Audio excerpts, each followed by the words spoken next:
in SecureTheGrad, we definitely bring the heat, we bring the information, we bring also the prizes, the giveaways. So this is exactly where you want to be between now and 3 p.m.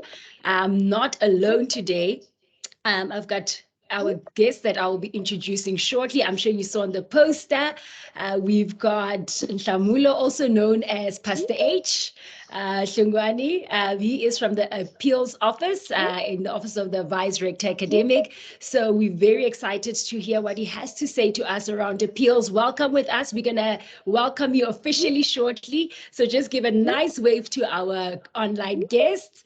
And we also have Ms. Gugu Tiroyabona, also known as Ms. G, to those at Lehakwe. So if we have some Lehakwe people in the house, give a nice shout out to your residents heads, but also head of academic advising, also with recognition of prior learning and higher certificates. Gugu, welcome with us. If you can give us a very nice wave, just so that everybody can see who will they be talking to later on.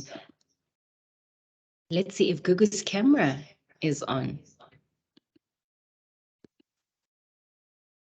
Okay, while we wait for Gugu's camera. Oh, there we go, there we go, there we go. We're not going to ask Gugu to stand for any of you to see what's happening when Gugu stands.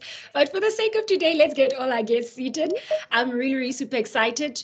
Pastor H is also a residence head. So if where's Armendam? Where is Armendam? All the Armendam guys, give a wave to your residence head. And I hope the Kester ladies are also here, those of them. But nonetheless, we want to welcome all of our guests. If it's your first time with us, a super, super warm welcome. I want to warn you, we are addictive. You're going to love being here all the time. So especially when it's webinar Wednesday or webinar Thursday, you're going to definitely love being in this space. For those of you who were part of the STG crew last year, a warm welcome, and a warm welcome to our team in the back end. So I want to just quickly run through our house rules before we get started with our conversation. You'll realize that I'm not rambling a lot because there is a lot to talk about that's critical for you starting right this year. So our house rules for today, it's just to note that your microphone as well as your cameras are currently switched off. Why do we do that? We want to make sure that you have the best online experience. We know that data and connectivity is a challenge depending on where you are in the country, but we also know that guy called load shedding. So we want to make sure we save your battery for you and so that you can get the best out of this conversation this afternoon. But what we will do though, we have a nice Q&A segment coming up later in our conversation. So don't get off this call because we're going to have an opportunity to hear from you, hear those burning questions that maybe we did not address in our conversation with our guests. So make sure that you stay tuned for that section. During that segment, we're going to ask you to raise your hand if you have a question. On your Teams, right at the top, there's a section for raising your hand. You can click on that button when we get to our Q&A segment. We will definitely give access to your camera as well as your microphone during that segment so that you can ask your question to our guests. So now that we have that out of the road, I also want to encourage you to interact with us during the conversation on the chats. We will be weaving in some of the questions before we even get to the Q&A segment, if we know that that is going to segue us into the next segment that our guest speakers will be touching on. It's also nice to see that there are so many of you on this platform. I just want to tell our guests also that before 10 minutes, before we kicked off, we already had close to 100 guests on here. So that really just tells you of the excitement. I don't know if you can feel the excitement, but I definitely feel it from where I'm sitting. And then last but not least, second to you engaging with our guests, asking your questions, commenting. If you can relate to something, put an emoji on the side. We also want to see whether you can relate with what our speakers are talking about. We're also going to be doing a short feedback segment in our webinar to see, are we on point? Are we hot? Or are we cold? So please make sure that you indicate we are hot, we are, we're speaking your language, we're touching on your concerns, we're answering your questions. Or if you're not feeling us, please let us know so that we can make sure that we improve in our next webinar. This webinar is recorded, so should by any reason you log off, you get disconnected, Mr. Load Shedding hits you, or something happens, don't worry, the information will be here. We're also going to be posting it on our YouTube page. So if you're not following us yet on any of our social media platforms, I want to encourage you, go to YouTube. We are there, search for Secure the Grad. Go to Instagram, we are there, search for Secure the Grad. You'll definitely find us. And with that being said, let us jump straight into our conversation. We're going to kick off with a short introduction of our guests. You know, you don't want to talk to strangers, right? You want to talk to people that you know a little bit about them, so that when you divulge your personal information, you know, these are not strangers. These are people you can relate with from a different perspective. So let's start off girls first for this time. So Gugu, welcome with us. You're not a stranger on our platform. I think many of our students know you, but for those who don't know you, tell us a little bit about yourself. Do you have a pet? Do you have a budgie? Do you have a dog? Do you have a cat? And a little bit about how are you familiar to the UFS community?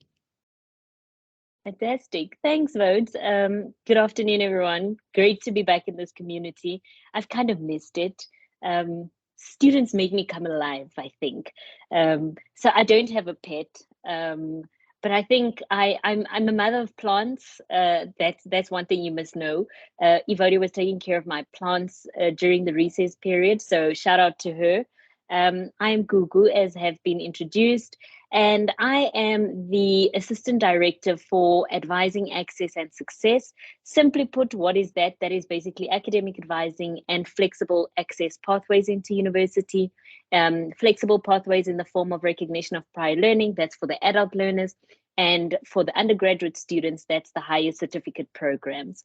I've been with the university for 12 years, believe it or not, as an employee, but I'm also a graduate of the University of the Free State. I'm a BSc Behavioral Genetics graduate. So combining the sciences with the social sciences, that is basically where things started coming alive for me. I realized I'm not the laboratory person, so I leaned more to the learnings of the overall qualification, and I tapped into being a student assistant and a research assistant, working a lot with students. I found my passion and my purpose in student development and learning, and here I am today, really working hand in glove with students and ensuring that I enable student success. I am born in Johannesburg, not born in Free State, but one can say half of me now is in Free State and my other half is in Joburg. My first love will forever be Gauteng. Shout out to everyone from Gauteng. Thanks, Vodes. Thanks, Gugu. I say, once you're in the Free State, you can never claim your old province again. So those of you who are from Gauteng, shout out, but I'm telling you, the Free State has got you forever. So, Pastor Age, Shabula, welcome with us. You are also not a stranger on this platform, but for those who don't know you, please tell us a little bit more about yourself before we get into our conversation. All right. Thank you, Vodia. Thank you so much for the invite again. I'm not a stranger. Yeah, this is starting to feel like home, you know. Maybe I should get a spot at CTL somewhere, somehow, you know. Yeah, I've been with the university as a student since 2008. 2010, I was a tutor for political science because my first degree is in governance and political transformation. And I remember I met Ivoda for the very first time during the tutor training, you know, back in the years, you might not remember. Yeah, and then I moved, you know, student assistant, from being a student assistant to an academic advisor in the Faculty of the Humanities, residence head, environmental, student affairs, and now I'm in the Office of the Vice Rector Academic, handling everything that has to do with those appeals that were rejected. So yeah, so that's that. And then yeah, that's me in a nutshell. Yeah, I'm not into plants that much, but yeah, I'm a You've father got of real two babies. girls. You've got human babies. Yeah, I'm a father of two girls, two busy, sometimes annoying girls. Yeah. Pastor H, you said something that around, you know, you work in the appeals office and, you know, you've just had outcomes. So Gugu, with that, moving back to you and really kicking off our conversation, this time of the year, I mean, you've been working with student advising for over 10 years now. You know the rhythm, you've seen what students go through. This time of the year, as students, where are we finding ourselves? Where are different students finding themselves this time of the year? Very interesting question you're posing, Vodia, and I think it's a very difficult one because we just came out of January when we were counting our rands and cents, and now we're suddenly on the 1st of February, and now we're counting credits. So I actually want to say students find themselves in a space where we're counting the rands and cents because we're trying to put together the money to register, but now we're also counting the credits because we want to secure the grad.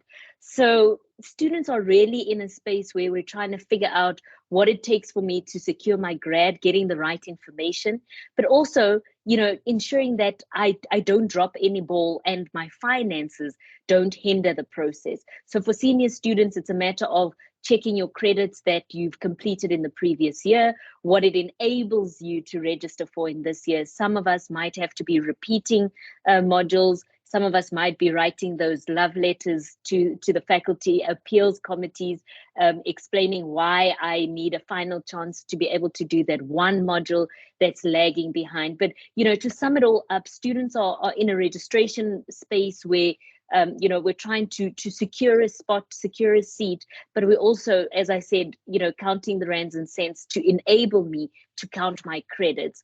And you're meeting different voices, but I almost want to say, where you find yourself, you need to find yourself with your faculty, because your faculty is the person, is the staff member that will help you count your rands and cents and your credits all at once, and then ensure that you're on the right track to securing the grad for the rest of the year. I think that gives a better insight around, what are the critical points and critical moments for students at this time.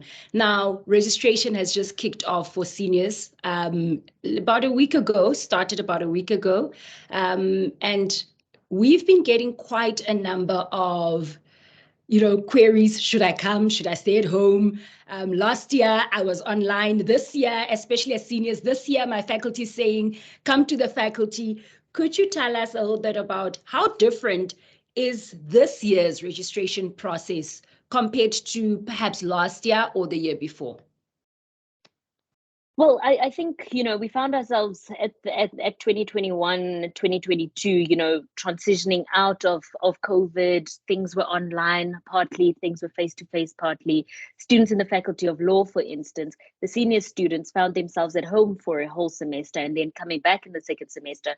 Some students in the Faculty of the Humanities came back for the entire year, and there was differentiated approaches. So first things first, everyone's back. The gates are open. Every senior student must come back to campus. We're feeling the vibe, we're feeling the heat, and we're on the ground again. So we're fully back to face, but when it comes to registration, there's a differentiated approach. So unlike in the past where first years would have registered first, we're currently prioritizing the seniors. So as you've rightfully said, since last week, the faculty advisors have opened their doors, the telephone lines have been open, the WhatsApp chatbot has been open, where the seniors have been prioritized to ensure that they get the curriculum advice they need to ensure that by the time we start servicing the first years next week, the seniors are handled off.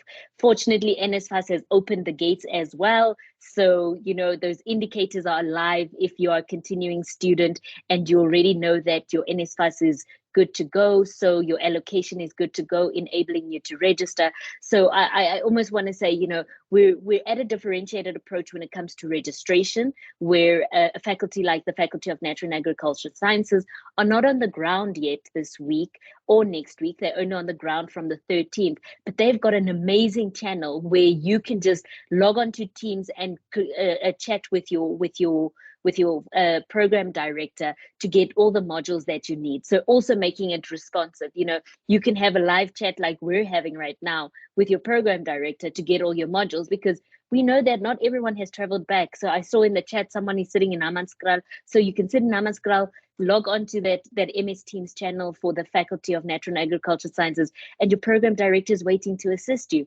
But these faculties that want to sit and look you in the eye and hear and get all of that information and ensure that you don't make that mistake. Pastor H says he was an academic advisor. I can vouch for him. He was, and he was an amazing advisor.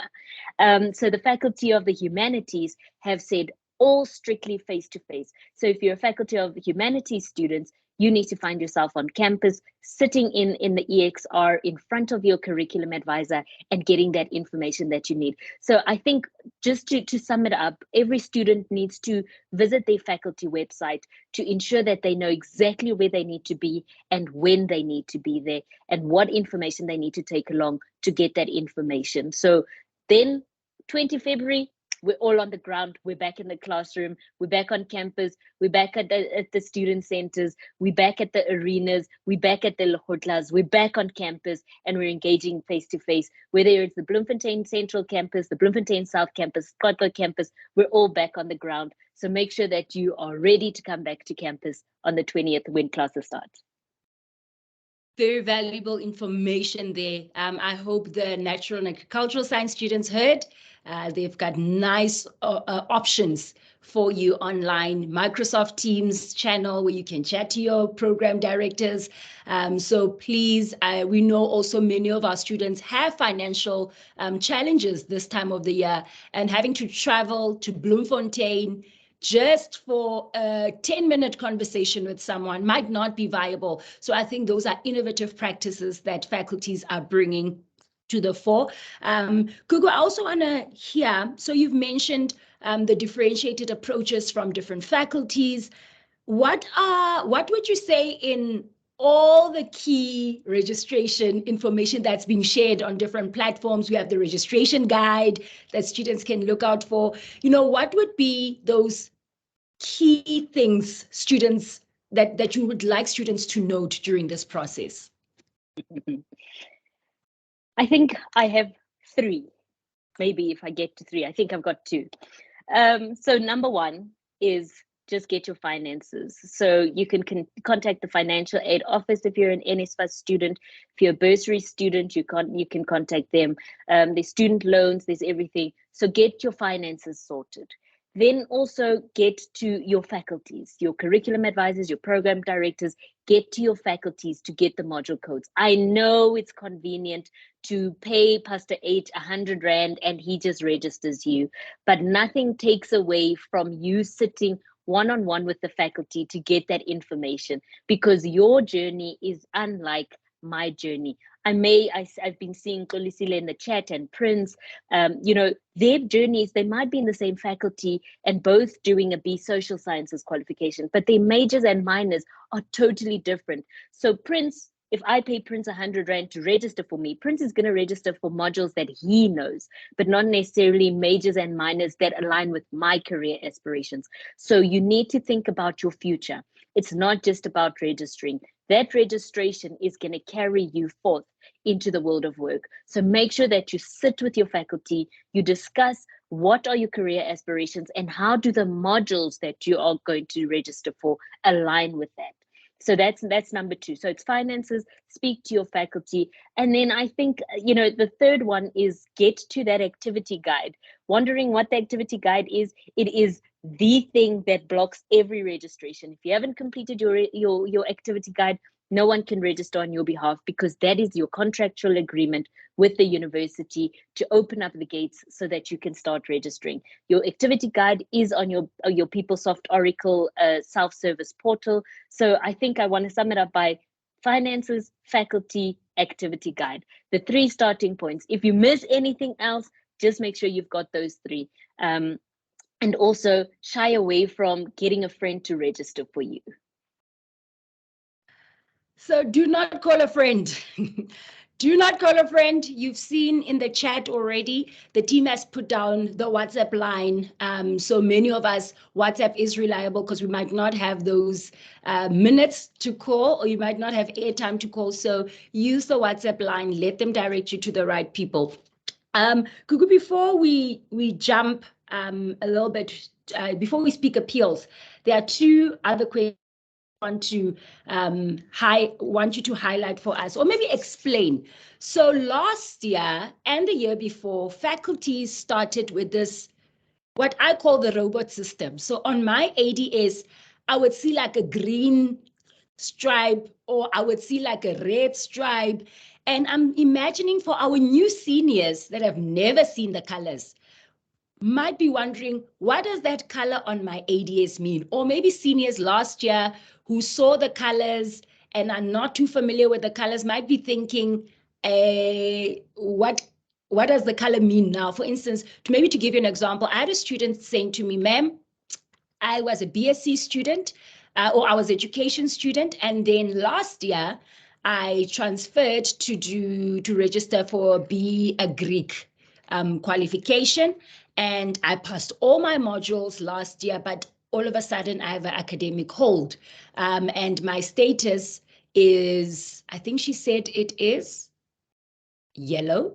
I think she said it's yellow 2. It's a yellow 2. And man, I was baffled. I thought, and I obviously the first thing was go speak to an advisor. So I asked her critical questions that you taught us in last year's webinar. In which academic year are you in? Remember the M+2 rule. Remember also that if you change, you cannot change again. So even though you passed, you might have to see an advisor. So I asked her those questions, but I'm not the advisor here. That's why we invited you as an expert. Talk to us a little bit about those colors on the ADS.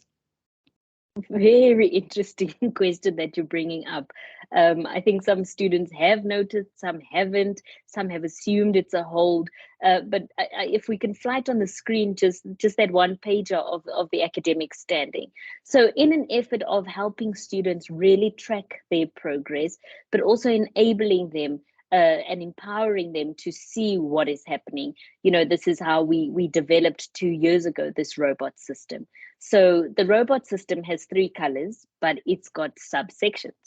So if you just look on the robot, and I hope we can flight it on the screen, if you just look on the robot, you will notice that the 3 colors are there, but the colors have different explanations.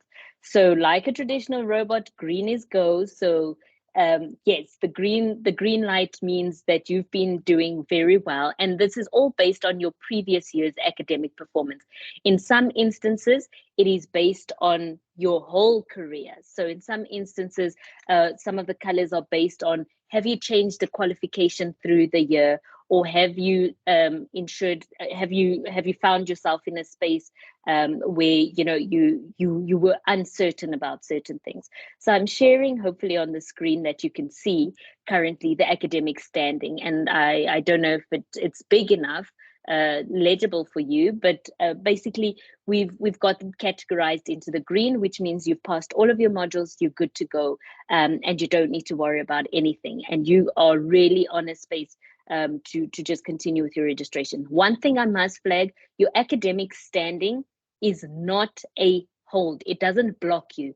It is just a positive service indicator that gives you your academic standing. Similar to the NBT one, it does not block you from proceeding with registration. I know some students will say, I have 5 holds. The one is NBT, the one is academic standing, and the other one is the hold for the academic standing from the previous year. Anything that has to do with academic standing and anything that has to do with NBT does not prevent you from registering. The only service indicators that block you from registering is your finances, that first prepayment service indicator.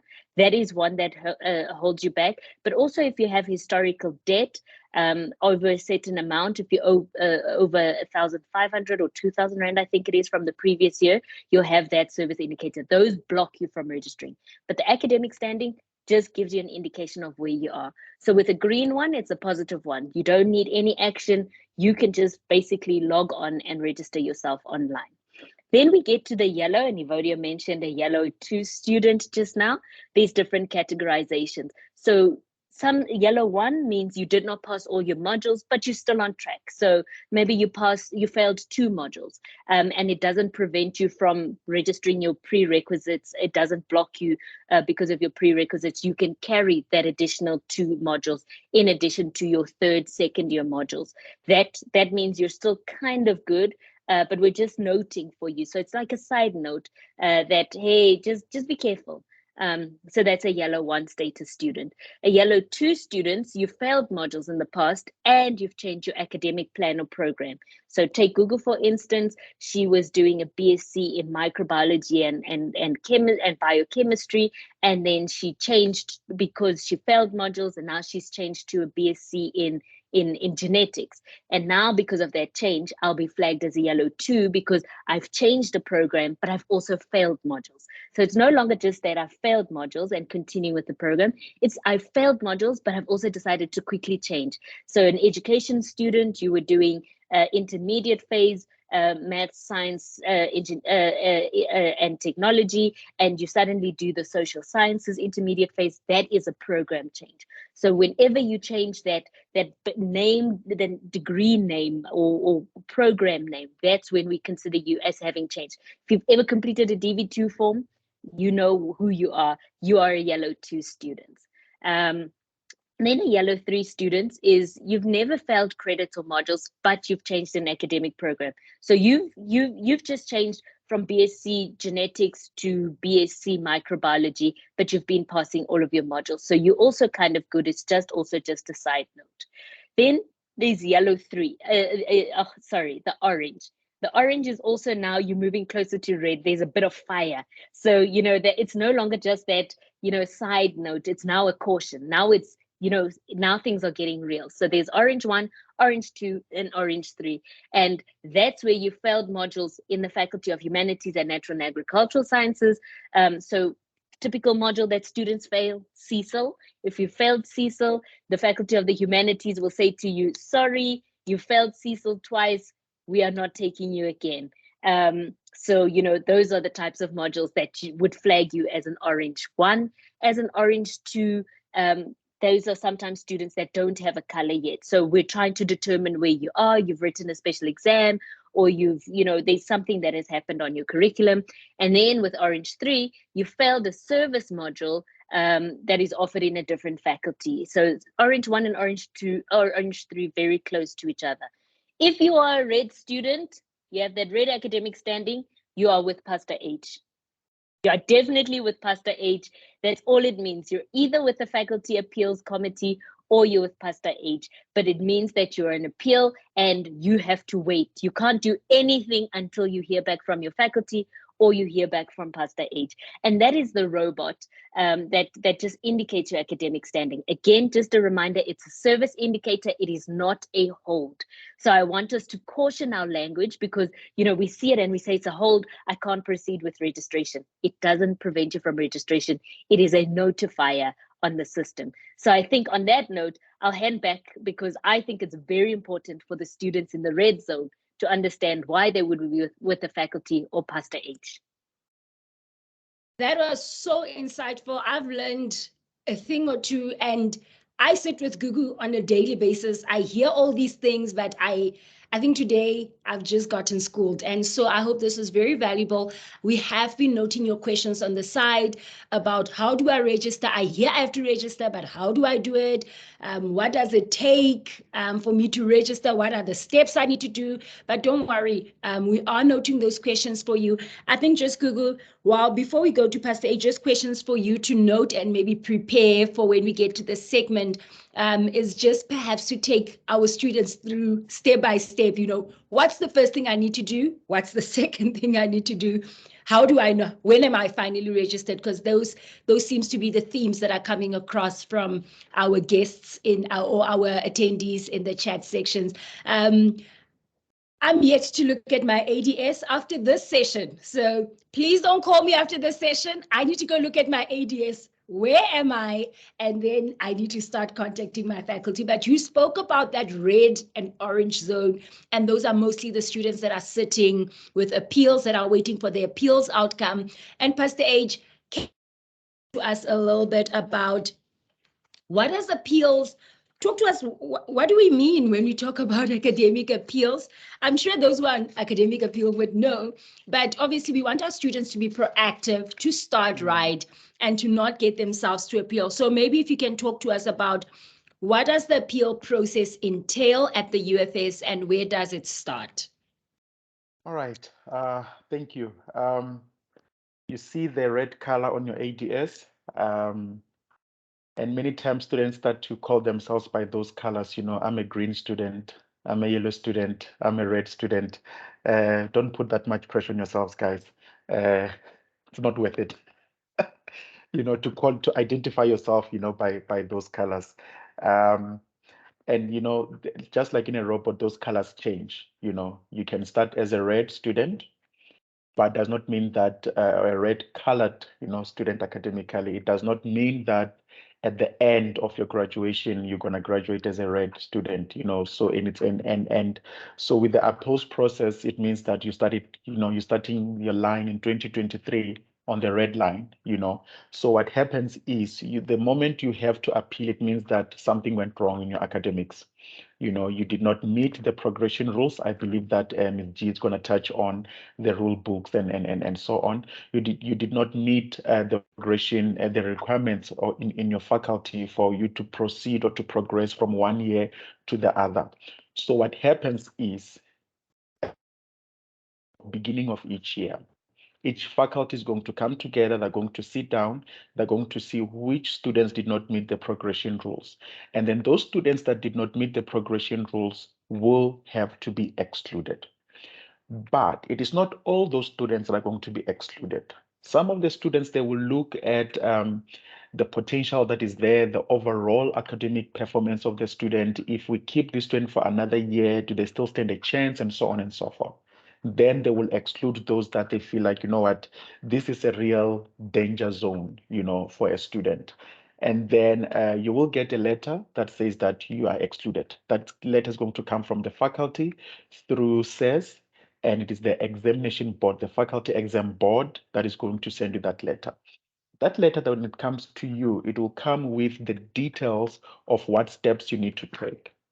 Many students decide not to take that opportunity to appeal, and there are dangers to that. Um, then there are those students who take up that opportunity. If you fail to take up the opportunity to appeal, which I've never touched on before, is if you do not appeal, and then you are away from the university for a period of 12 months. When you have to come back, unfortunately, you have to reapply from scratch. Now, instead of going through the appeal process, now you're going to your case will have to be handled by the readmission or admissions committee of a faculty. You understand, which is a whole different ball game. And if that committee says, no, you can no longer come back, there is no committee where you can take it up to. Unlike when you first appeal and then the appeal is rejected, you can come up to the URRT. So now the examination board letter is going to say you've been excluded, and they're going to state the reasons why, and they're going to tell you how much time you have to send in your appeal. Many times students, they take time to, to send their appeal, or they send a half-baked appeal, something which I'll touch on later. And it's very important to send your staff, guys, within the period that you've been given. Some faculties are lenient, some are not. When they say send your appeal application within 5 days and you send it later and they say they're closed, they are closed. And unfortunately, there's nothing going to do about that. Other faculties are lenient.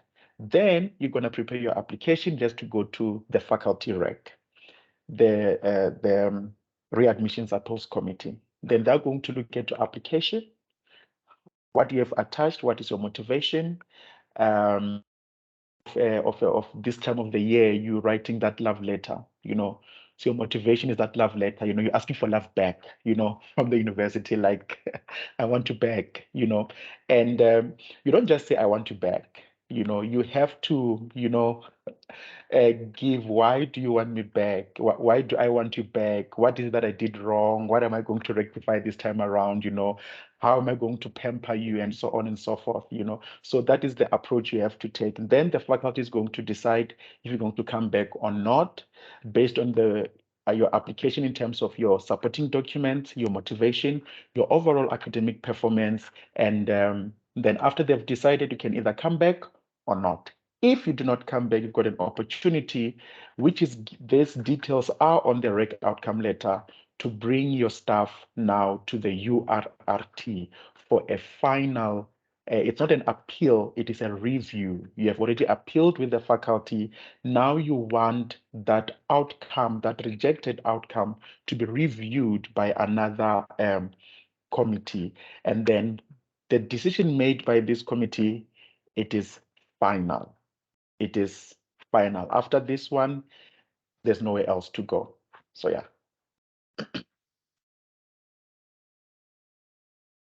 My microphone doesn't even want to come on after that. Like it just got cold all of a sudden, like sub-zero cold. And I guess it is a bit of a cold process for our students to go through. Many of us come here with high hopes. In fact, I don't think anyone comes here with the intention of not completing their qualification. Yes. All of us start here, and I remember all of us would say, I'm going to finish in record time. I don't think any student anticipates having to go and appeal for just staying at the university. I also want to ask a question.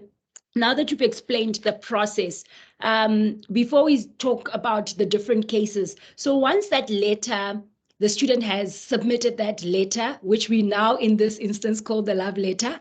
Once they've submitted that letter to the readmissions committee in the faculty, how long does it take for them to get a response? Okay, thank you. According to the SOP, it should not be more than 7 days. So when you send in your appeal, it's not 7 days from when you sent your appeal, guys. It's 7 days from when the rec set, So if they sit on a Monday, give it 7 working days to get your outcome. Because many times I also get that with the URRT. It is also 7 days with us, but we work on a 4-day turnaround time. So someone who sent me an appeal on a Monday, the next week Monday, they're looking for feedback. And from when the committee sits, then you've got at least 7 days to get your outcome. And then it has been happening like that. And there will be times where there are delays. Okay. And the times where there are delays, many times it has to do with the volume of appeals that the faculties received. The faculty, in their intention, is to meet on a Friday, for example, this coming Friday, just to give an example, and you did send your application on time, but they get 200 applications that they must consider on this coming Friday. 200 applications is a lot. And remember, we are human, we have to apply our minds. So they will have to divide that perhaps into 2 meetings.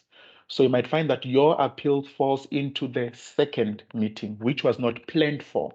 And that meeting will also now have to depend on the availability of the members of the committee. So then now your 7 days will now be after that, that other meeting. So there are those instances where there is a delay because now there was a high number of applications and they have to divide the meeting into 2 or 3 so that they can give each student a fair opportunity when they consider their applications. So yeah, and then with the URRT, it's a 4-day turnaround time. The same principle applies. If we have a lot of applications, we try to divide the one meeting into 2 meetings and then all meet for the whole day, which did happen last year. Yeah. So who gets this response? If you're successful or unsuccessful, or does everybody that sends a letter get a response back? Yes, everybody who sends an application for appeal or for a review, they get an outcome. So what happens is previously the faculties used to send the outcomes themselves.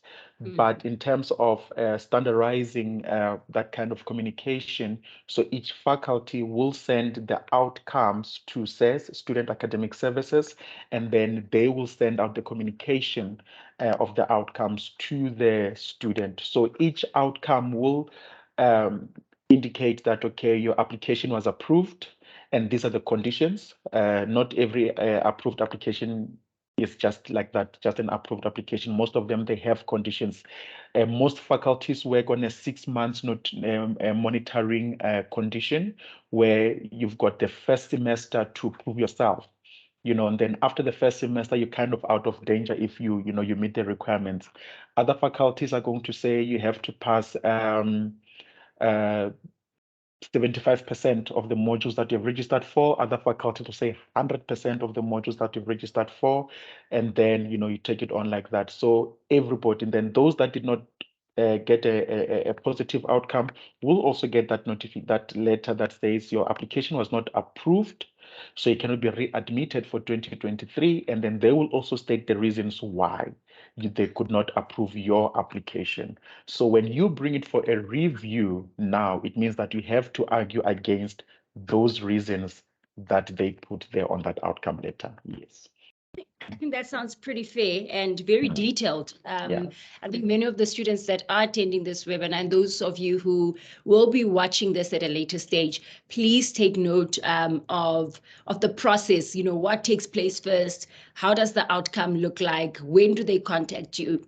I want us to speak about, perhaps if you can talk to us a little bit about, you've sat on many of these committees, rounds after rounds, year in, year out. Yeah. And I'm sure you've seen successful cases as well as many unsuccessful cases.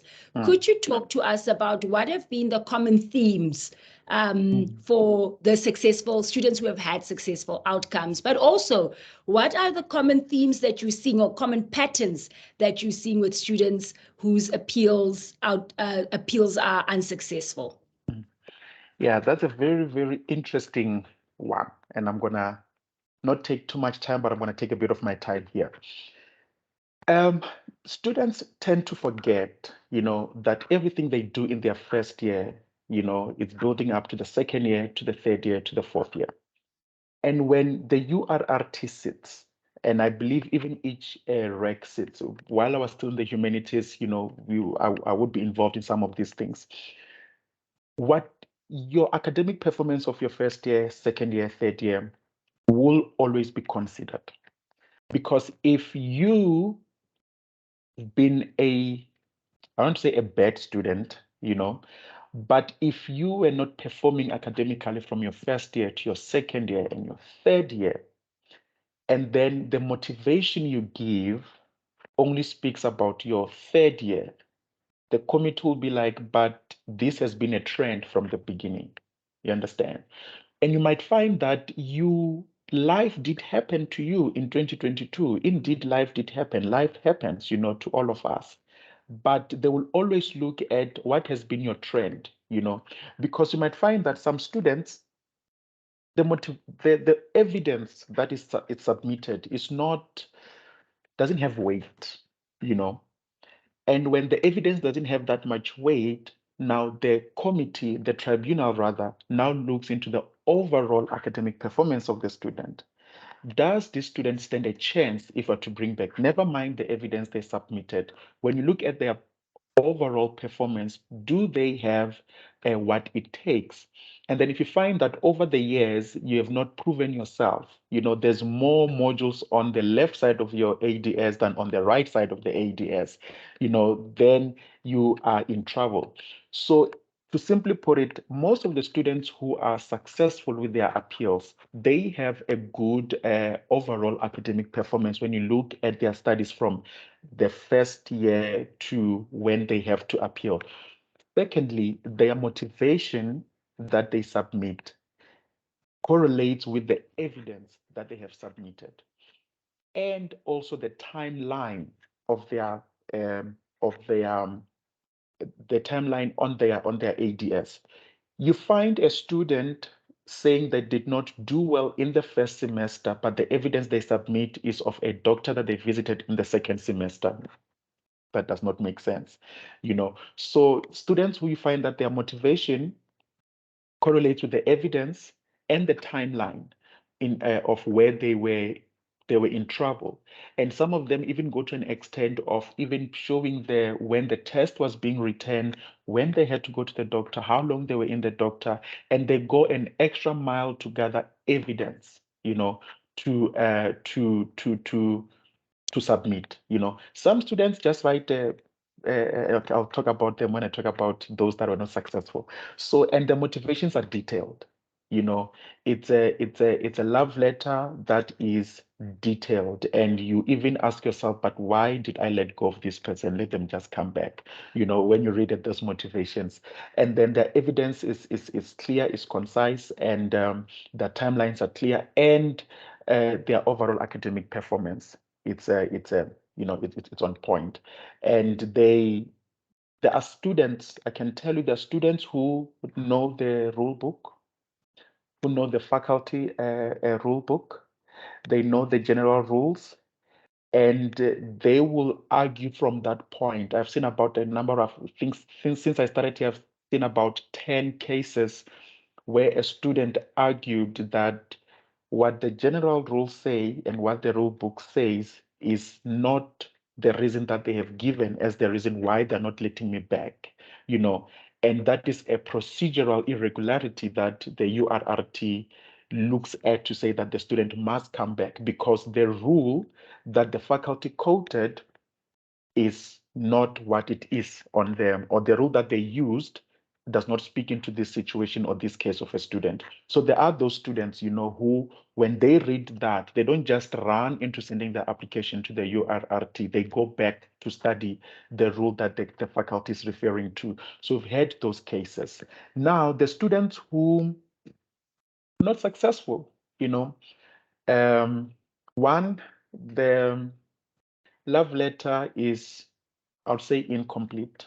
You know, they just say, I want you back. They don't give any details. You know, they don't apologize. You know, the other time I used an illustration of when you go out to the mall, you know, you don't go half naked. You go there, you know, you make sure that you dress up and you cover what's supposed to be covered, and then you go out, you know. And many times students whom are not successful, they just say, someone's mentioned something about when I mentioned that a half-baked motivation, you know, you just say we had load shedding. What about load shedding? How did load shedding affect you? There is a student in the previous URRT that we had last week. This student went as far as to go to the municipality for them to put it in writing that indeed there was load shedding at this period. That person is back. They're going to register next week, hopefully. You know, they went as far as to go to the municipality to get that confirmation. You understand? So students just say, I I was pregnant. Okay, what about you and the pregnancy? You know, my laptop was stolen. How did that affect you? You know, is there a case number? What I see happening a lot now is that students run to get an affidavit. Remember, an affidavit is just you uh, putting it in writing with a police stamp that you know you had load shedding. You know, it is not not that doesn't carry weight. It is not as detailed as would like it to be. You understand? So students whom are not successful, their motivations are not clear. The evidence, sometimes there is no evidence. Their academic performance, if that is the trend of them not being successful. Students whom you would see that they have been excluded before, approved by the faculty to come back, but did not meet the conditions of their readmission. Students who were rejected by the faculty, brought back by the URRT, and then they don't meet them. Remember, when the URRT brings you back, it's a final opportunity. Then if you miss the mark, then chances of you coming back are not, they are below slim, you know, because since I've been here, only one person was brought back by the URRT, did not meet the condition, and were brought back. About 15 of those who were brought back by the URRT and ended up back here did not come back. So those are some of the cases that that students make. Those are some of the cases in terms of those that are successful and those that are not successful. And yeah, I think the other thing, I'll just touch on them at the end. Yeah, thank you. I can see from the chat, students are having aha moments. I'm myself having a lot of aha moments. I almost want to, I almost see this as that job application, right? You know, when you're applying for a job, and they say attach this, attach your ID, attach your certificates, write a cover letter, and how many applicants that you can see their marks are good, but they didn't attach the ID, they didn't attach their certificates, they didn't attach anything, and how important that is. So thank you so much for that.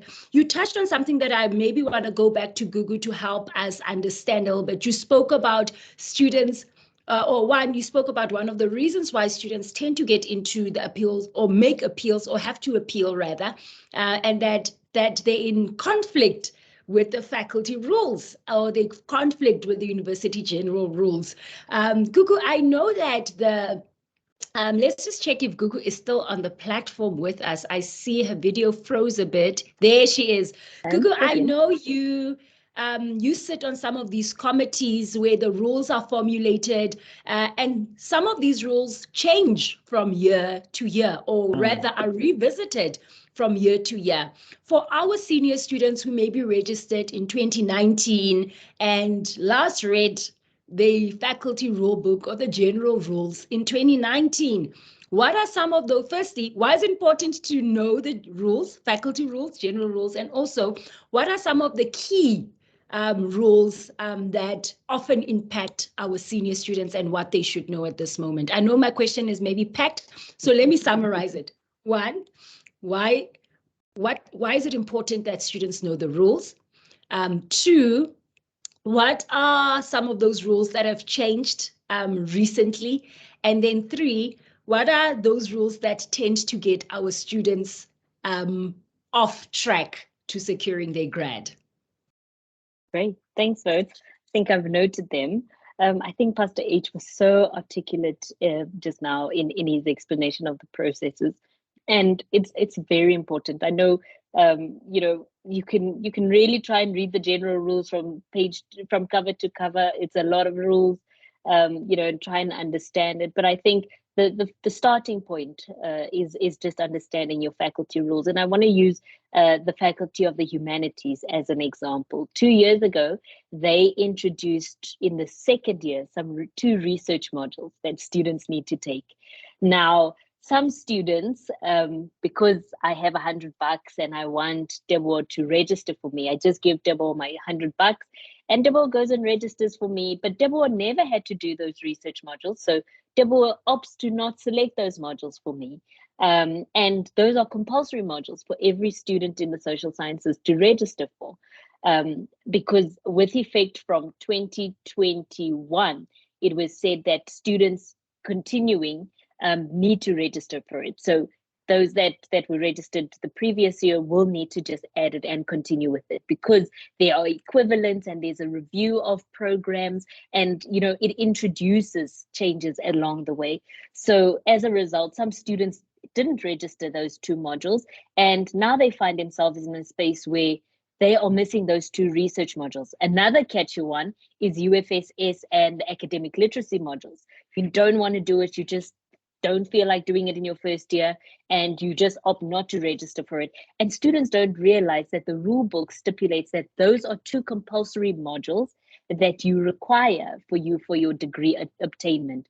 So now you're at registration and students are in their third year and they didn't do the academic literacy modules, and now they're suddenly appealing to be given you know, the way out, you know, not to register those modules and just awarded that as degrees, because now they're in their third year and they have to do a first year module, and it's a sticky point. So it's important to read your rule book, because there's a constant review of curricula, there's a constant review of degrees, certain majors and minors chop and change. So, you know, read your rule book every year, just so that you understand whether you're still in the same program. Sometimes your program director or your faculty advisor will announce to you that you need to take cognizance of, there is this change. Your module has changed from an 8 credit to 16 credits, and it will impact you, and you need to figure that out. If you don't want to read your rule book, just visit a faculty advisor or a central advisor, and they can help you understand your rule book a little bit better. So I think that's the importance of why you need to read your rule book. There's minor changes that are introduced here and there that you need to remain cognizant of. that you don't find yourself in a sticky situation. As Pastor H has said, then you're bringing half-baked appeals to the different appeals committees. Then in terms of rule changes, rules change all the time. They change annually. So I think for me, what I always say to students is at the beginning of every year, just scan through your faculty rule book just so that you get a picture of what is happening. Now, I know we're still in holiday mode, but just before you register, just go and scan your faculty rulebook. And I saw in the chat, they shared the link. Go and scan your faculty rulebook, Control F, and find that degree that you're doing. If you're doing a B Social Sciences, figure out whether your majors are still your majors and your minors are still your minors, so that you don't get lost, because sometimes majors become minors and things change in a certain year. So for instance, in the higher certificate program, we phased out our political science and sociology offering, and now there's only political science and psychology offering. So, in that it's changed within a year, and some students might say, but I did that. And now we're saying when you transition, you are going to rather do political science and psychology, because the sociology combination is no longer available. So it's important to just read that. And the sticking points I think I've highlighted is always those modules that students opt not to register, or someone registered for you and added the incorrect modules. So it's always important to refer to your rule book just as a verification point when you are registering, when you've got your proof of registration, that you've registered for all the correct modules. Because what we do is we go online, click, click, click, because it's nice to click, click, click. And then we realize in the second semester, you missed a module. So use your rulebook as a verification checkpoint of whether you've registered correctly the modules that are required for that specific year.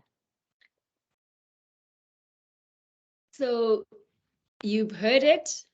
Even if you don't like UFSs, even if you don't like the academic literacy modules, do yourself a favor and register. It is quite sad for many of our students at the end of the year when they told their parents, I passed everything, I'm going to graduate, only to hear that you did not do the compulsory modules. I noticed that one of the participants asked, they mentioned the developmental what modules. I hear they don't count credits.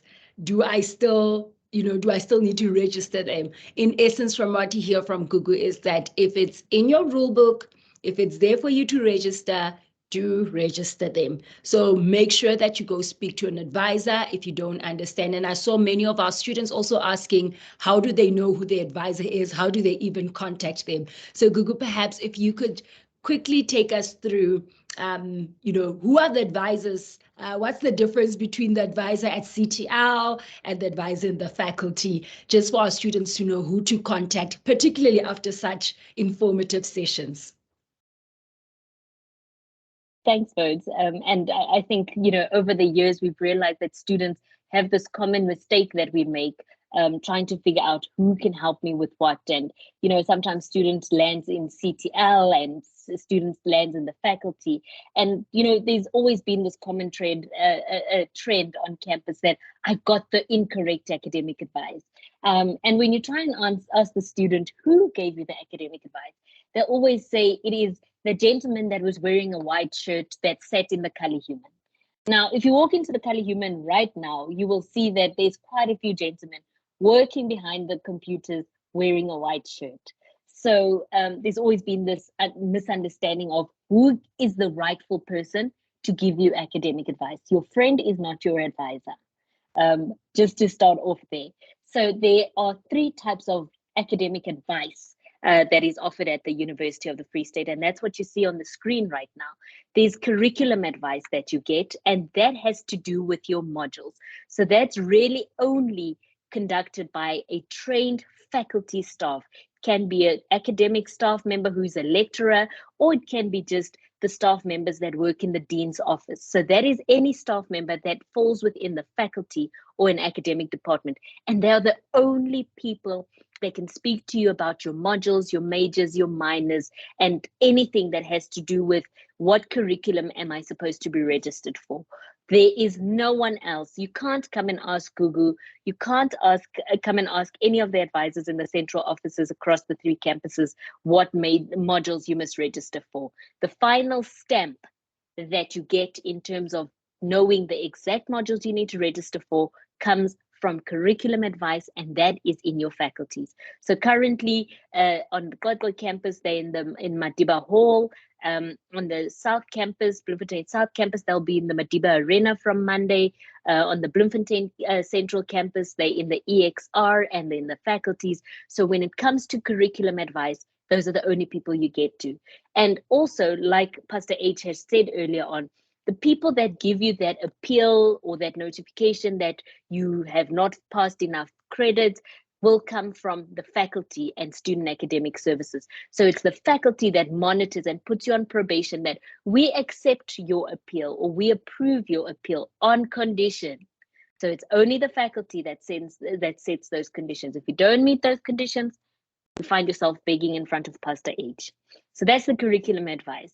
Then there's general or central academic advice, and that is offered in the Center for Teaching and Learning. And that's what we really offer to students that need more clarity, that need to align their personal academic and career aspirations. So I might have been sent to the University of the Free State because my parents are both lawyers and they've said, we'll only fund you for a law degree. But I actually want to combine my law degree with something in the commerce faculty or something commercial. So I actually want to do a BCom law. So, you want to navigate a pathway to get to getting a BCom law instead of just a pure LLB, or just couple that with some options that will lead you into that. Then you come and sit with us in the Central Advising Office, and we're also in the Center for Teaching and Learning, and that's where we have exploratory conversations. Sometimes the faculty says, sorry, as a natural and agricultural sciences student, you didn't meet all our rules, so we kind of kicking you out, but not kicking you out of the university. So you need to find an alternative pathway. So then you can come to us as the central advisors for exploratory conversations of, okay, I've completed mathematics and physics, so can I apply into the Faculty of Education for the next year with these majors, so that I do a B.Ed in senior and foundation phase, majoring in mathematics and physics. So we have those exploratory conversations, but then in terms of getting the permission to get into the faculty, you would need to round back up into curriculum advisors and them giving you permission to transfer. Then the last type of advice is registration advice. And that's really where your activity guide is not allocated. It's anything technical with the registration systems. So all the steps that you need to fulfill, when you log on to Oracle and something doesn't appear, that's registration advice. And that is all offered by the Student Service Center. And you can connect with them by emailing studentadmin@ufs.ac.za or phoning them on 051 401 9111 and pressing option 1, or going on the chatbot and selecting the registration option, and you can then speak to someone to help you with the technical stuff that has to do with registration. So at this time of the year, there's 3 categories of advising that you can get, but throughout the year post-registration, it's more curriculum and generals or central academic advice that you get. So in terms of finding yourself and understanding where you need to be, I think it's important that you understand the differences, so that you also don't go and blame that you got the wrong academic advice. Like I said, student leaders are not your advisors. Your friend is not your advisor. Pastor H is your residence head, not your advisor. Go to the faculty or go to the central advising office and they can help. Pastor H in his former life was an advisor, but I don't think he can be an advisor to rubber stamp any curriculum advice at this point. So make sure that you're knocking on the right door for your registration and support. Very, very informative and very true. So as if you've been following in our chats, we have been putting down where you can find your academic advisors. We've also listed all the email addresses of the different faculties in terms of academic advice. So make sure that you just scroll up in the chats to see where the different contact details are. And those of you who have interacted with our WhatsApp chat line, there are human people. Someone asked, is it a bot? Yes. But it's a bot with a difference. So for us, it's not just the bot that answers your questions. There's an option to speak to someone on the other hand. So there are live people like me and you sitting on the other side of the bot to answer your questions. They will also email you. Something very critical to remember. I've sent out quite a number of emails to students that have bounced back. Go clear your UFS mailbox. If it's got 50,000 unread emails, your mailbox gets full. The memory gets full, like on your phone. If you have 5 gig worth of pictures, and now you can no longer take pictures because there's no memory to store. Similar with your email. Go clear all the unread emails.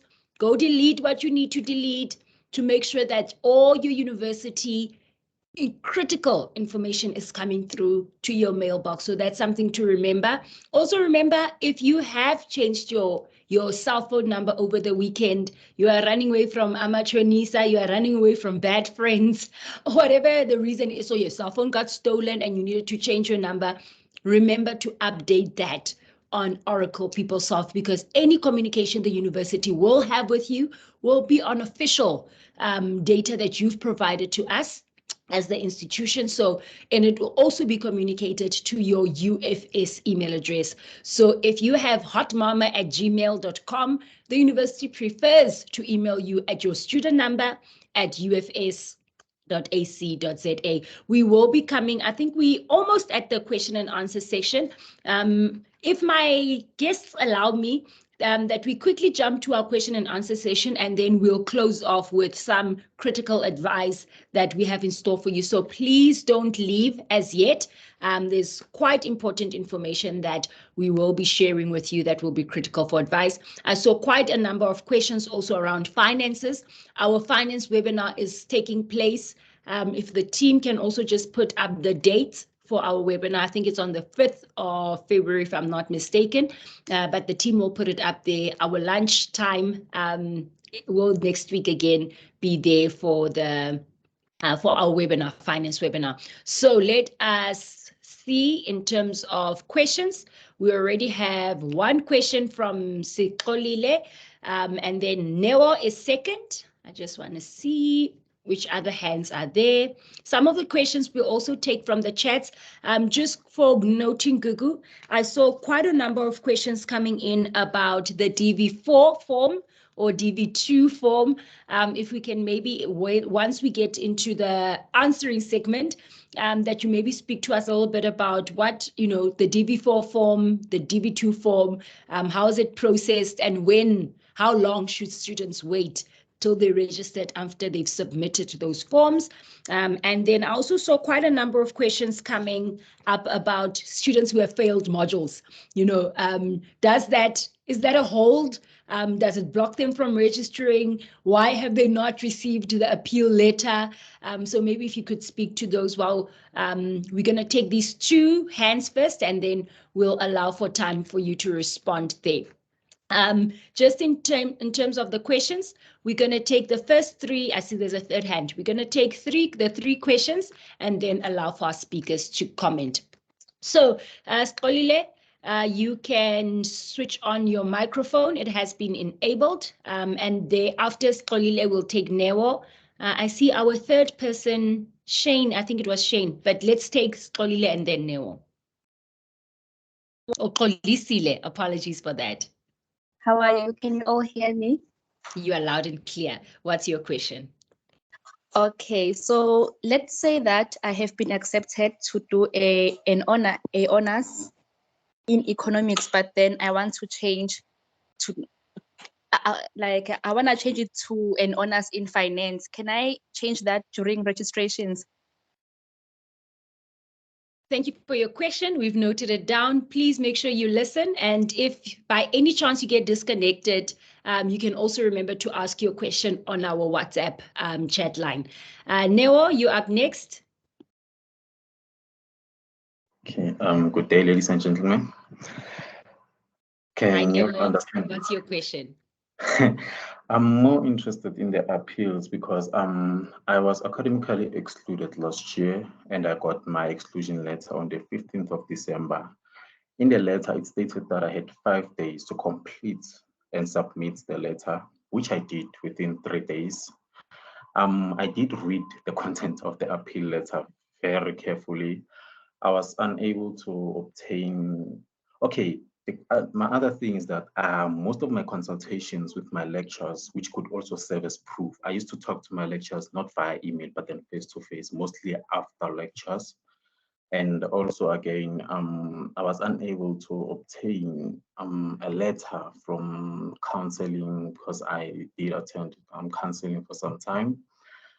And then earlier on, when we came back this year, I spoke to a lady from NAS faculty. Yes, I'm in the NAS faculty. I spoke to her about the appeals and all of that. I wanted to understand what was happening with my appeal. And then the things she told me were completely opposite from what I had received. She told me that in the letter, it was stated that I had until the 9th of January to submit the letter, but then that was not the case. And then again, she told me that the automatic email which I was supposed to receive was the one telling me that I don't know when will they be in the office again or something like that, but that's not the one I received. The one I received told me that I was already too late for the appeal. The appeals had already been closed on the 29th of November, I think. So I just wanted to understand what's happening there, the confusion, because it ended up confusing. I myself am confused because I don't know if whether am I on the right track? Should I wait? What should I do? Like now I'm stressed out as I am. Thank you. Thank you so much, Nero. Let us go to, I think Tshireletso was third, and then we'll allow for our guests to respond, and then we'll take the next round of questions. Tshireletso, you can switch your mic on.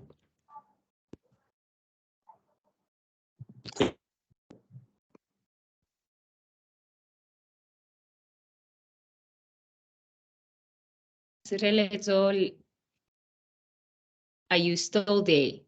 Lisinyeho, Tshireletso Lisinyeho. Tshireletso, there you go. Your mic is on. You can ask your question. Okay, ma'am. Well, my question is mostly based on the appeals. The thing is that I did submit my appeal in time, so I did forget to submit the police affidavit. So the email was sent back to me to submit the police affidavit. So apparently I did send the police affidavit, but then after some time. So I was wondering if my appeal would still be considered. And also my second question is that last year I did appeal, and then I was taken back to the university. So this time doing my second time appealing. So I was wondering if I still stay a chance for my appeal to be heard. Thank you. Thank you so much. Let's give a chance for our guests to respond to your questions. I think Gugu, you had one question, I think that was related to you. And then, so let's start with you and then move over to appeals with Pastor H. Pastor H, it looks like this name has just stuck on you for now. So my apologies. And then we'll take the next. So please listen out and then we'll take offense after this round of questions.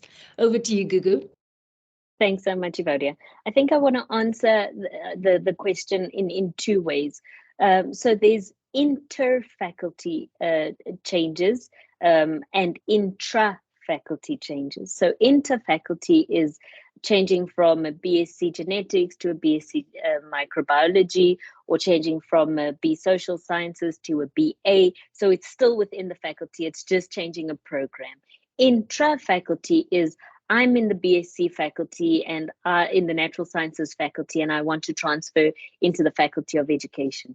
For intra-faculty applications, unfortunately, if you did not apply for the next year, then they would not consider your immediate transfer unless it's exceptional discretionary spaces. So for instance, students that are excluded in the health sciences, there's a discretionary measure that is made and provision made for students from health sciences to transfer into the Faculty of Natural and Agricultural Sciences, for instance. But if I'm a natural and agricultural sciences student this year and I discover I want to change into education now this year, if I did not apply for education for 2023, I have to wait to the next year to do that intra-faculty.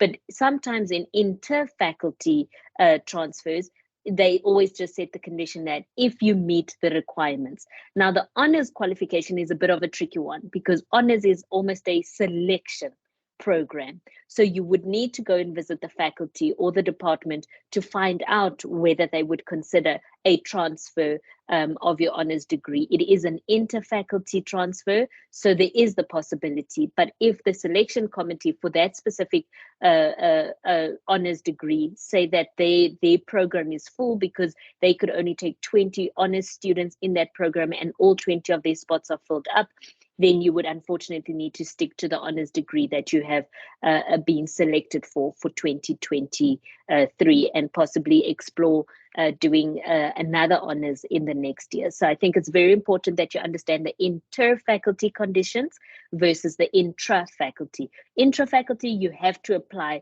the previous year for consideration the next year. Inter-faculty is basically based on whether you meet the requirements, and if space allows, then you can move from one program to another in the faculty. And I hope that clarifies it. But as I said, you're welcome to visit either the Central Advising Office or the academic department that offers that honors degree for further clarifications. Thanks.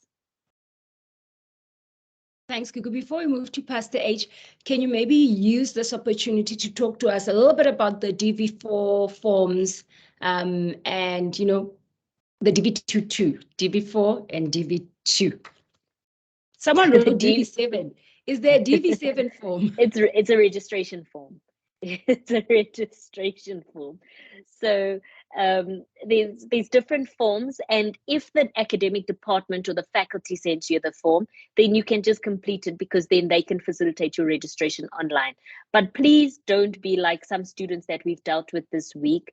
The form was for Pastor H, but Pastor H then gave it to Gugu to complete, and now Gugu is completing Pastor H's form just so that they can try get ahead of the queue. So if the faculty or the department sends you the form, they can then process it.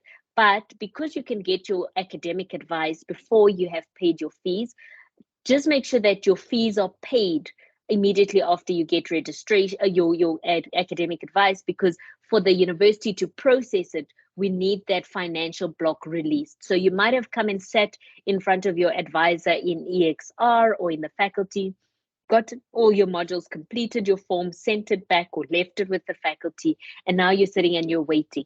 But there's that missing step. Remember, I said there's 3 things you need to do to ensure that you are registered. The finances. So you've gotten your faculty advice, but you haven't sorted your finances. So the faculty is sitting with your form, but we can't process it because you still have that prepayment hold that is still on your profile. So, you know, it's a balancing act. You can either pay your finances and then get your curriculum advice, or get your curriculum advice and ensure that as soon as you get your curriculum advice, you make that prepayment, and then as soon as we see that service indicator is lifted, your registration will be pushed through. So it depends on when you pay your registration fee after you've completed your registration. But because, you know, there's a high influx, we do ask that you allow for 72 hours once your fees or your prepayment is sorted, as well as your curriculum advice has been signed off, for your registration to be processed. I hope that gives a bit of a timeline of what the waiting time is,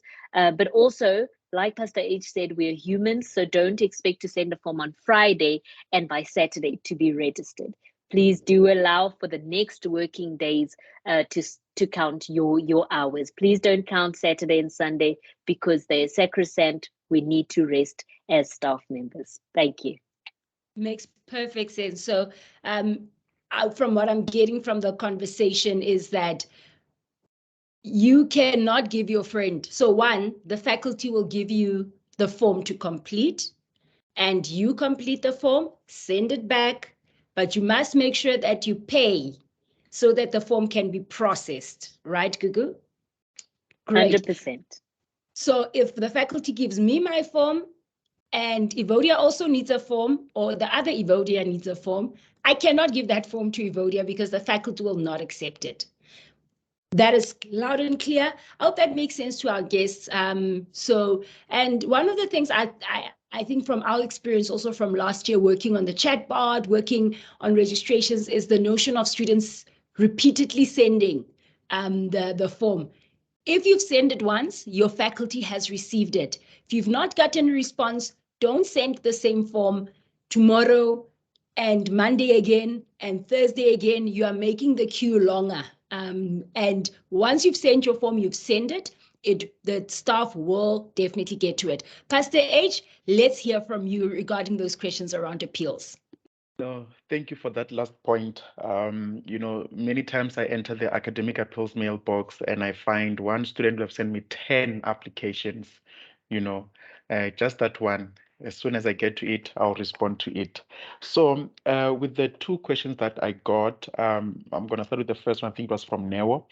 I have received a couple of these questions from the Faculty of Nurse, where the student says that the email was sent on this day, I sent within these days, but then I got, and I've always referred the students back to the faculty to say it is very simple. You take the screenshot, of the timelines, and then you send it back to the appeals committee. They are not going to ignore that. They will say that, okay, the student did submit it on time, even if you got a response to say that it is late, but if you can prove that from when you got your exclusion letter to when you appealed, the time frame in between, the onus is you just basically throwing the ball back into their court, to accept to appeal. They have to accept it. Then if they don't, if it happens that they don't, even after you have given those timelines, send it to our office. We know how to handle, we have a way in which we handle these matters. And then someone touched on evidence, sending an appeal application, and then there's evidence that they did not include. Many faculties are very strict. When they close after 5 days, any additional evidence that you could not submit it, you can no longer submit it.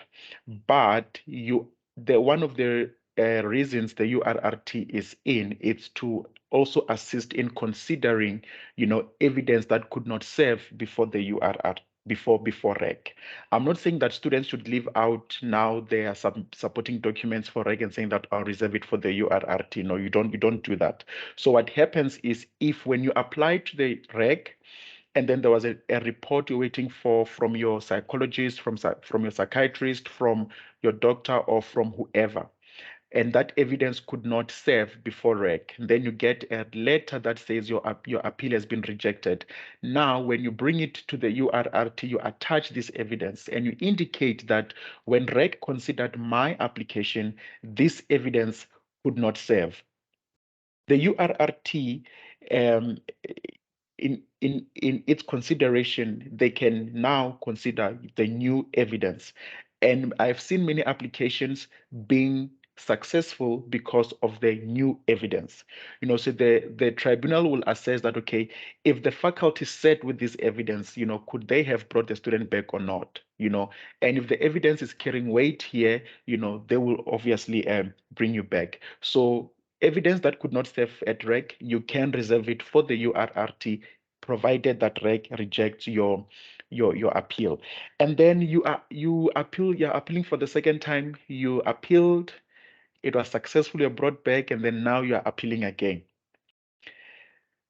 Your chances of coming back with REC, I am going to tell you, they're not so good, because many times some faculties do not even consider what evidence you have, do not even consider your motivation. The fact that you were given an opportunity, you did not meet that condition, they will not going to let you back. Then you're going to bring it up to the URRT. So the URRT, what they're going to do, they will consider it based on that previous exclusion and the evidence that you have at the moment.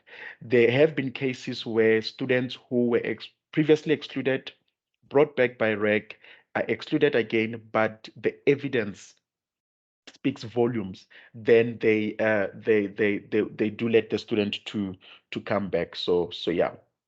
All right. Thank you.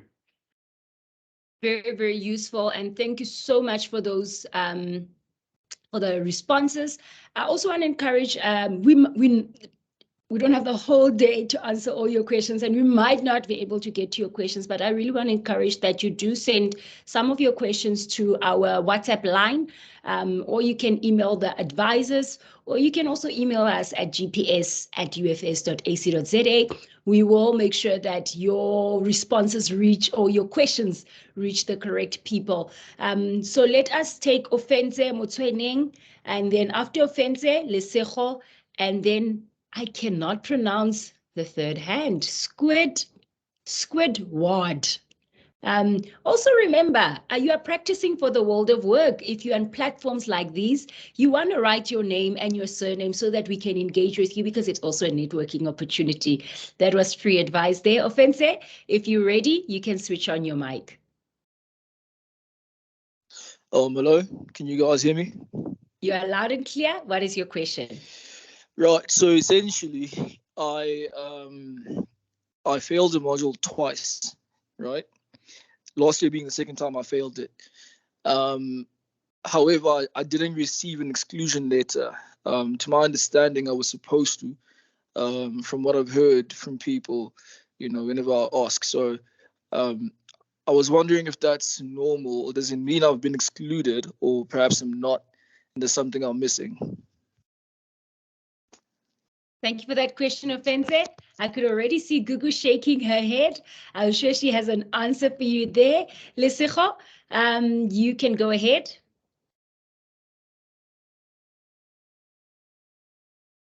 Lesego Mokwena, you had your hand up. You can go ahead. Remember to unmute your mic. Unmute again, Lesego. You were on and now you're off.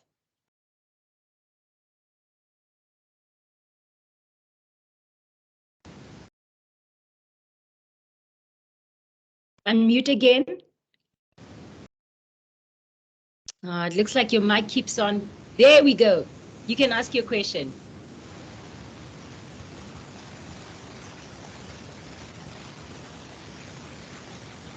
Lesego? Okay, I'm quickly going to move to Squidward while Lesego gets her connection right. We can hear. Oh wait, sorry. I forgot to mention one thing. Can I? Go for it, Offense, quickly. Yeah, right. So I have 5 holds, right? It's finance and then academic standing. So does that mean that perhaps the exclusion or the appeal or red would be found there? We'll make sure that Gugu has noted that.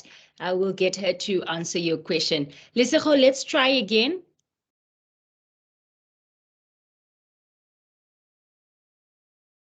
Okay, let's move to Squidward. Squidward, please also tell us your name. Lesego, you want to try? Yes. There you go. Go for it. Okay, so I was asking that last year I was doing my final year. So now I was applying for honors and stuff and I could not get in. So now I have a year. So I was asking what are my options? Maybe I can go back and upgrade a module, and if is that possible, since I was a NSFAS student and I kind of obtained the qualification. It's just that me wanting to upgrade so that I can get better marks. Noted the question. Thank you, Lesego. Squidward, it's your opportunity. And then we're going to answer the questions and then take, I think time allows us to take a final round.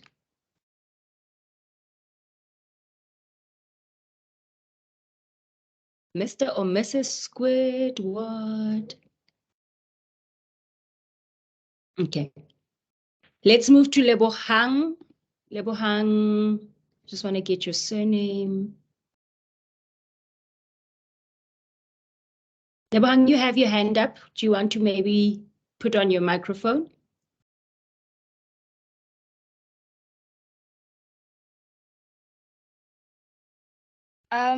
My question is, last year was supposed to be my final year, so I failed this other module.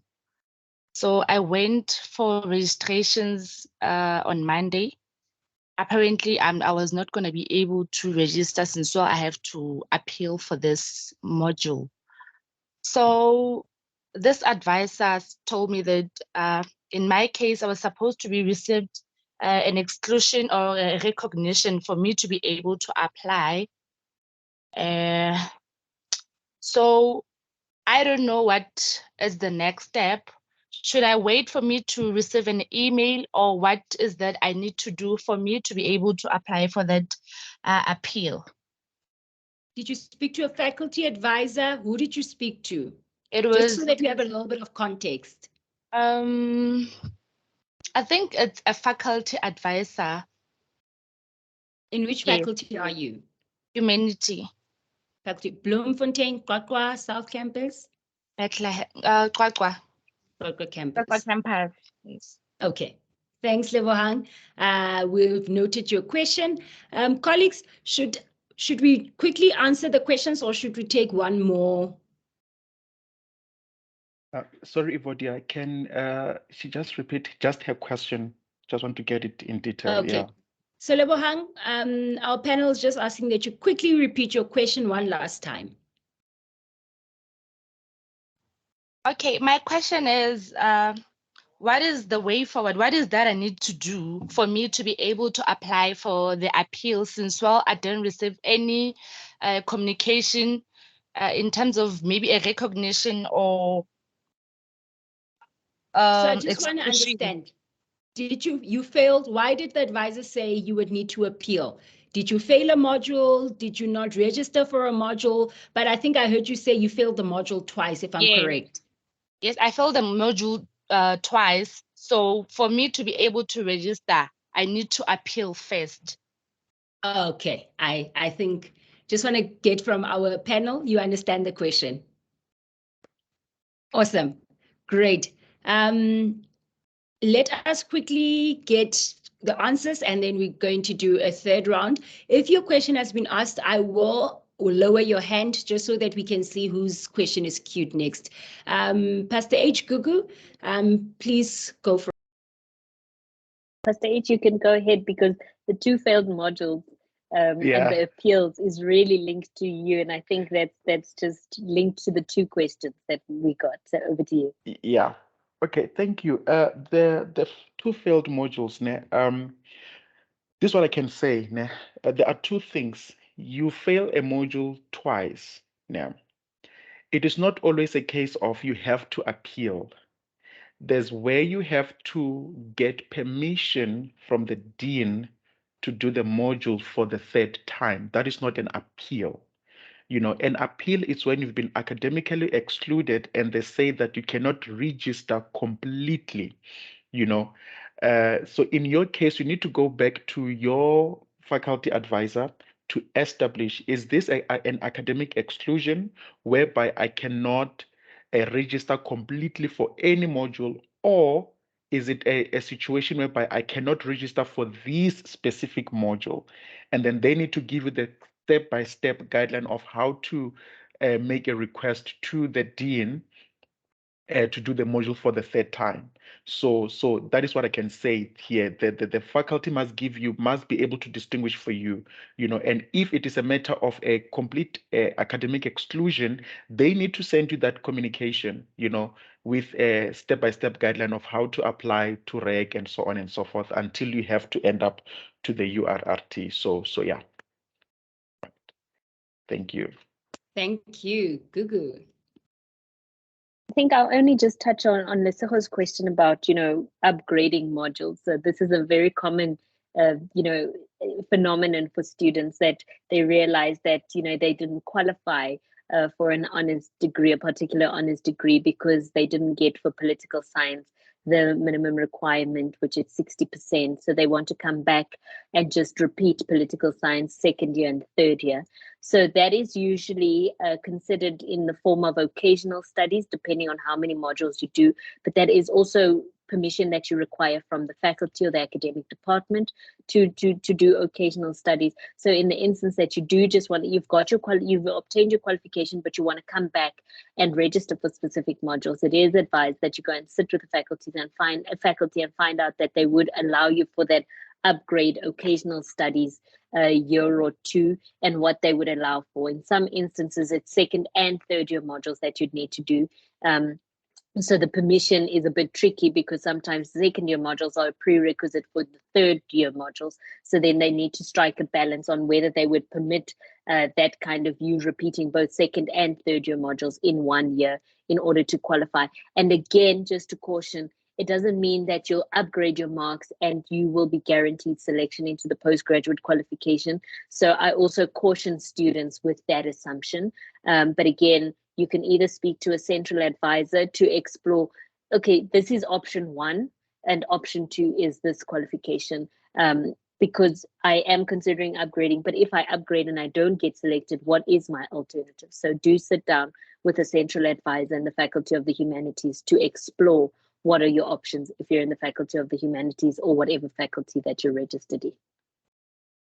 That is sound advice. I can relate because many moons back, I found myself in a similar situation. And as Gugu highlighted as well, you know, postgraduate programs have a selection component. And remember, very similar to those of us who applied first year, there are only so many spots for all the applications that are there. So the university cannot take everybody that applies. So it's important. I think that advising, going to sit with an advisor to find out what is my option A, option B, I would even add have an option C so that you've covered as a larger base than rather selecting one option. We have about 5 minutes before we close the segment.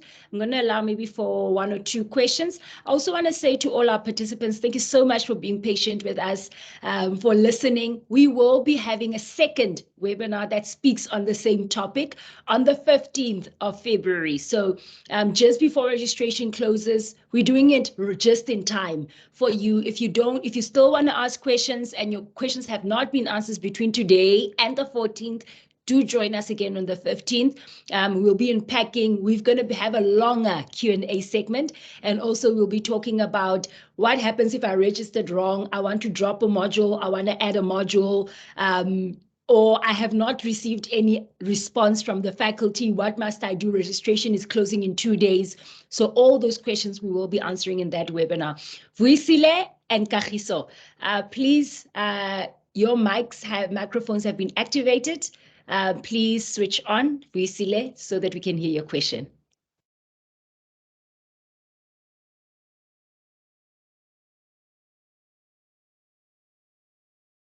Vuisile, remember to unmute your microphone.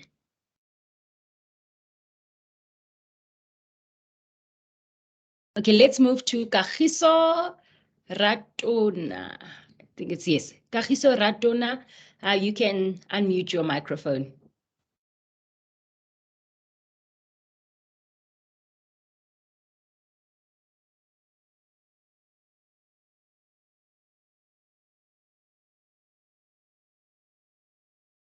So I can see your microphone is unmuted, but I cannot hear you.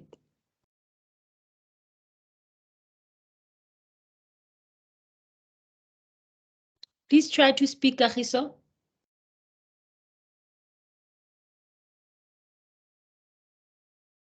Okay, so we have noted you and Vuisile. Perhaps log in again, log out and log in again. We have noted you in terms of your queue, your number in the queue. So we'll give you another opportunity should we still have time. Let's go to Stando. Stando, you can unmute your microphone.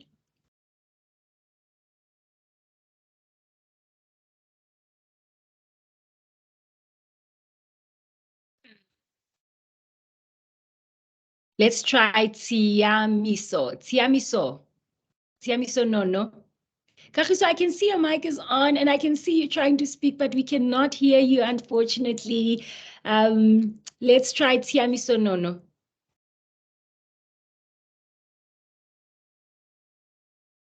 I see she has typed her question, so we'll quickly read your question out. Good day, I'm in the humanities faculty, but I'm not on campus yet. I didn't pass very well last year, and I don't know where I stand academically. My ADS color only shows for 2021, not 2022. I'm private paying this year, so should I pay the registration fee prior to arriving at campus? I'm quite lost. So we'll take that. I think Bradley was second. Kagiso and Vuisile and Stando, please try and type in your questions in the chats. We'll respond. Trish Lee, I hope I'm pronouncing that right. Voldemans. Trish Lee Voldemans, you can unmute your mic so that we can get your question. Good day. So I'm a first year student, and it's my second year that I'm applying to the University of the Free State. So last year I was busy registering, but I couldn't get academic advice in time, so I couldn't register on time. But I was in Bloemfontein, so I had to come back home. So I just wanted to know, I'm currently waiting on NSFAS. Do you maybe think that I can, like, if they don't answer me on time, or if I don't get accepted on time, can I do anything like in regards to talking to university or anything? Which faculty did you apply to? The Faculty of Law. Faculty of Law. Okay, I just Yes. want to hear from our colleagues if you've heard the question, if it's clear. All right, thank you so much. Please listen for your answer. Let's go to Sisipo. Sisipo, if you can unmute your microphone.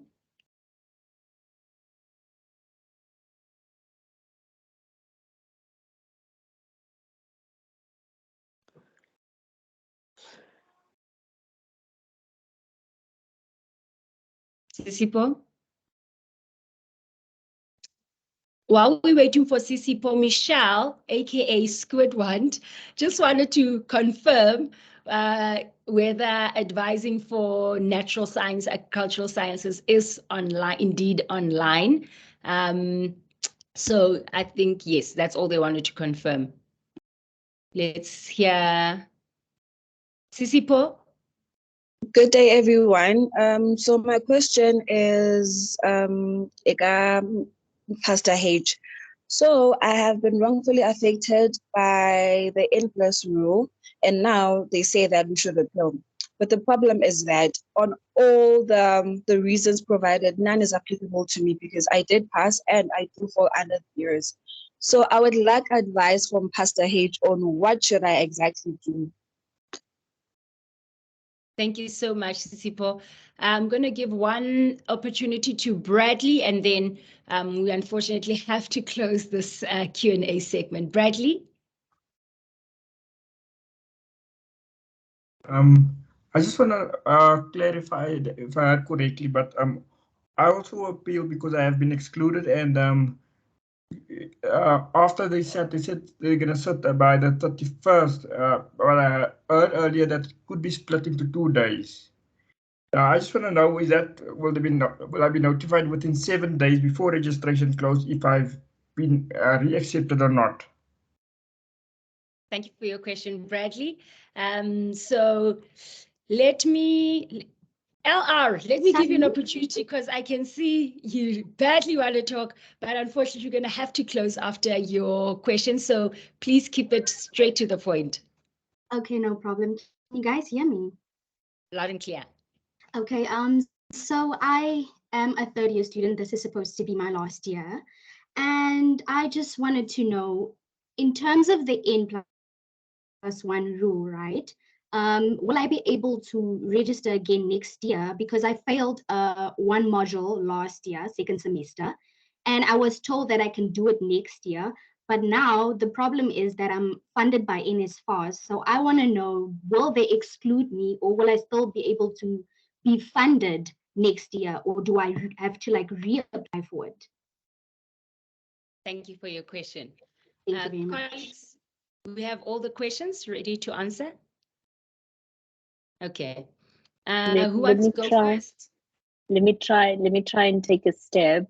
So Chemi, so I think I want to speak to your case specifically first. So I think for you would definitely need to see the faculty as a matter of urgency, because you know you've indicated that you were here, you've had some, you don't have an academic standing for 2022. You only have your academic standing for 2021, which was a yellow 2, I think. And as a private paying student, I would say, don't pay yet, get your academic advice. But if you can pay, do pay, because there is chances that you'll be able to continue. There's no modules other than Fran that I see that you just need to get permission to redo. So for you, the simple answer is you have to come to see the faculty for that curriculum advice, because they just need to look at the modules that you've passed versus the modules you need to redo in the next year. And then I'm just trying to recall, there was a question about, I think I've tried to answer some in the chat, but if there's one that does not have to do with appeals, I'll quickly come back. I'll check my notes again, but let me give over to Pastor H to just answer, because there were quite a few about the appeal. All right, thank you. The last question, I think it's Bradley. Yes. When I said that, a meeting can be split into two, I was not saying that is something that is a must, it will happen. I was just giving an example that sometimes when your outcome is delayed, you've not had anything for 7 days after the faculty has said, it could be that that meeting, maybe it was divided into two because of the number of applications they received. So your application might fall into the second group that is going to be considered later. And then your 7 days will start counting from when the committee has said.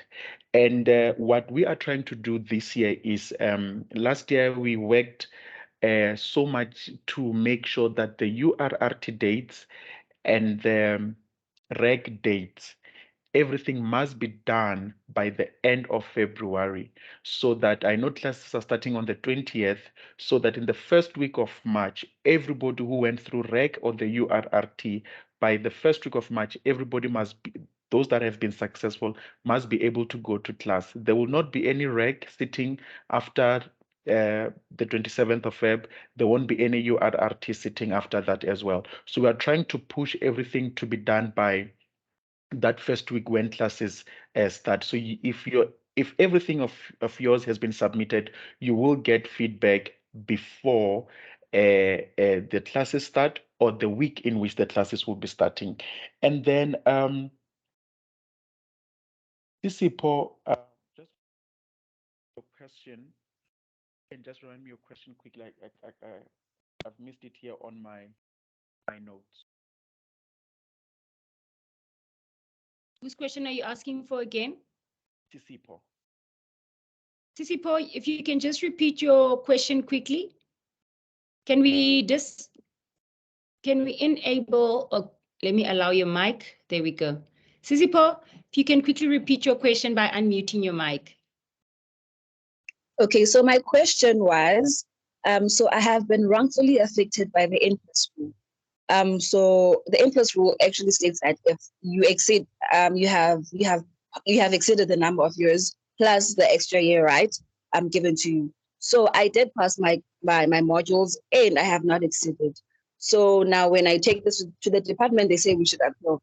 But now the problem is that all the reasons provided by the portal are not applicable to me. Now, could you please advise me, Pastor H? Thank you. Right. Look, sometimes when this is what I've seen happening, especially the Faculty of Nurse and Education and EMS, whereby they will give reasons for why you have to appeal, then later on they would withdraw your exclusion. Now, it does happen. And then number two, some will still insist that you should appeal. Just follow the process. You just follow the process, you appeal, you state your case. Like I made an example of those 10 students, who would argue from the point of the general rules or the rule book to say that what you have stated about my academic standing, it is not what is in the rule book and so on. Then you just argue it like that, and then you if it's not successful there, you bring it up here and then you take it from there. But in such situations, the URRT is very clear on if there is such a procedural irregularity, the student must be brought back. So yeah, you just have to state your case clearly. Yeah. Thank you. Thank you very much. And to our guests and everyone else, that's all the time we have, unfortunately, for our Q&A segment.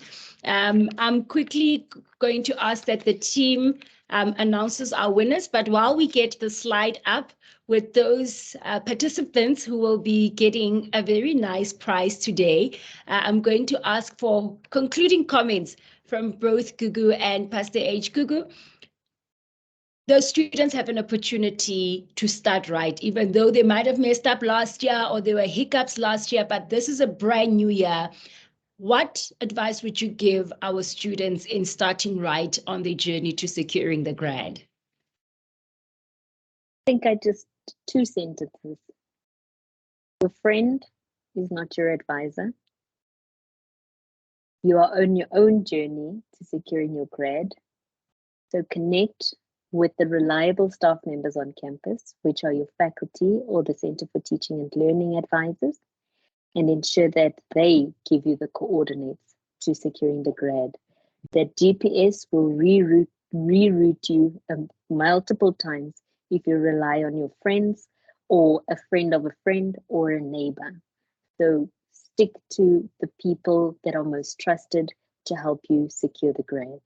I hope that sinks in, and I've purposefully said it slowly because students will always say, I heard, and I heard one of the colleagues ask a question and say, I heard that I need to be academically excluded. Someone else's journey is not your journey. So connect with the right support services to get the right information that is relevant for you. This is a personal journey that you're on, so ensure that you own your journey in order for you to secure your grad, not someone else's grad. Thanks. Awesome. Remember, I want to highlight what Gugu is saying.